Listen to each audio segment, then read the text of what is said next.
这道蓝莓山药啊，冰淇淋的口感奶香浓郁，不仅好看啊，而且还非常的好吃。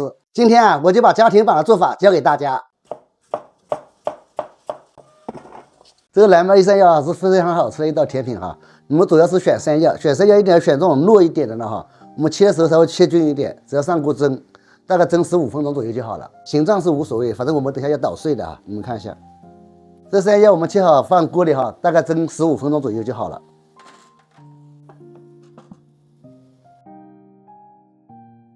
我们现在趁好那个山药蒸上去的时候啊，我们来调一个那个蓝莓汁。这个蓝莓汁啊，可是这道菜的那个灵魂啊，我们一定要把它先调好。我们先往碗里倒入这个蓝莓酱。我们这个蓝莓酱还不够甜的哈，我们要加点蜂蜜进去。我们这个这样看去比较浓稠哈，再加入一点点奶。这个奶倒下去以后啊，你要给它搅拌均匀。你看浓稠度有这样就差不多可以过壁那种啊。如果太稀的话，你倒上去又过不上的话，也不好看的。我们现在差不多蒸了15分钟了哈，我们要把它打开。好没好呢？我们可以用筷子先扎一下啊。好了，这样插下去呢，它已经很嫩了，完全可以扎透了。你们看一下，这样完全扎透很好扎的时候，它就已经好了，我们就可以起锅了啊。我们先往盆里啊倒入一点点那个炼乳，等下放山药下去捣碎的时候啊，有点那个底味。如果你们不是吃很甜的话，可以少放一点啊。蒸好的山药倒入里面啊，山药倒入以后啊，我们用我们这个祖传的棍子啊，给它给捣碎啊。你看我们这个蒸熟蒸透的这个山药很绵哈，随便一捣就碎，很容易捣的啊。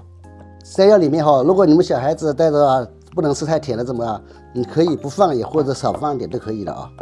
你们看一下啊，捣成这个程度哈，就可以把它拿出来装盘了哈。我们现在把它盛出来哈。为了这个好看一点啊，我们把它修饰一下哈，修饰一下就这样，这个叉子或者小勺子啊，你把它往下面往上拉，就这样把它和成火山一样哈，像一个宝塔状就行了。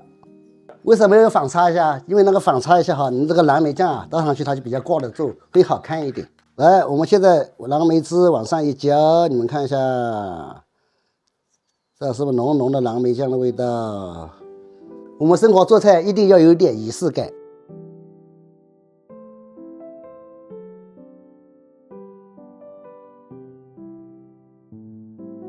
蓝莓山药就已经做好了，我先给大家尝一口啊。这个味道真的没得说，浓浓的山药的味道，就是加上啊那个蓝莓的香味，所以说我感觉啊拿去冰一下，就像那个冰淇淋一样会更好吃。非常简单的一道甜点，家里有小孩的你一定要回家试试看，小孩子肯定非常喜欢吃。